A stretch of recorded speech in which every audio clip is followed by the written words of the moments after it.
বন্ধুরা আসসালামু আলাইকুম। বন্ধুরা, ভারতে যদি বাংলাদেশিরা না যায় তাহলে বাংলাদেশিদের ক্ষতি হবে না, ক্ষতি হবে ভারতের। মনে করেন 2023 সালে বাংলাদেশ থেকে গেছে কতজন লোক ভারতে বেড়াইতে?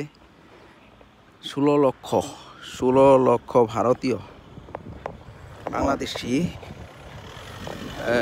ভারতে গেছে বেড়াইতে।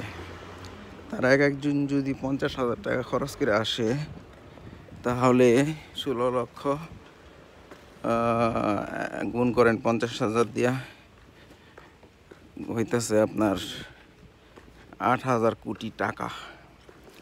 8,000 কোটি টাকা থেকে তারা বঞ্চিত হবে।